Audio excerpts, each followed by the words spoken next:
Hello អ្នកទាំងអស់គ្នានេះជាសកម្មភាពខ្ញុំបត់ដែកនៅក្នុងរោងចក្រខ្ញុំធ្វើការនៅក្នុងប្រទេសកូរ៉េអ្នកទាំងអស់គ្នាពិតជាដឹងស្រាប់ហើយថាបច្ចុប្បន្ននេះគឺជារដូវក្តៅមិនបាច់និយាយទេរឿងក្លិនស្រោមដៃវិញគឺពាក់បានតែរយៈពេល2ថ្ងៃទេគឺក្លិនស្អុយសាឥឡូវយើងបាក់បោបាច់វែងឆ្ងាយទេឥឡូវទស្សនាការបត់ដែកទាំងអស់គ្នាដែកវាមានទំហំទូចធ្វើយើងងាយស្រួលក្នុងការបត់ហើយក៏វាមានអាធំជាងនឹងទៀតធំមែនទែនគឺប្រវែងវាជាជិត3ម៉ែត្រអាហ្នឹងវាយើងបត់គឺវារៀងឈឺខ្លួនបន្តិចបើនេះអត់អីទេវាស្រួលមែនតើ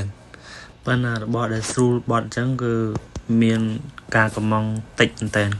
ក្នុងខែបត់ដូចជាម្ដងអីតែប៉ុណ្្នឹងឯងបើអាធំវិញមួយអាទិត្យបត់សឹងតែ5ថ្ងៃទៅហើយ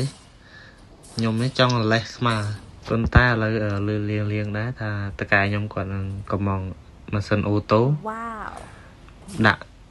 សម្រាប់បត់ប៉ុន្តែឮថាដូរបានតាបត់អត់ទួយចឹងទេអូតូនោះដល់ពេលធំគឺបត់លើកដោយដៃដដែល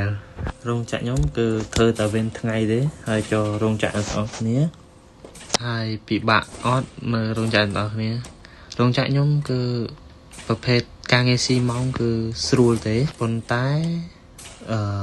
មានប្រភេទមួយទៀតគឺស៊ីចំនួនអាហ្នឹងគឺហត់ខ្លាំងមែនតើខ្មែរយើងមកច្រើនអ្នកហើយគឺដូររោងចក្រសឹងតែអស់ហើយបច្ចុប្បន្នគឺអត់សូវមានការងារទេអ្នកនរអស់គ្នាប្រហែលជាដឹងហើយគឺនៅក្នុងប្រទេសកូរ៉េគឺពិបាកមែនតើរោងចក្រអ្នកនរអស់គ្នាសម្បូរម៉ោងថែមអត់បើសម្រាប់រោងចក្រខ្ញុំគឺមានត្រឹមតែមួយអាទិត្យបានថែមបានដូចជា4ម៉ោងទេបាយបាយអ្នកនរអស់គ្នាជួបគ្នានៅវីដេអូក្រោយ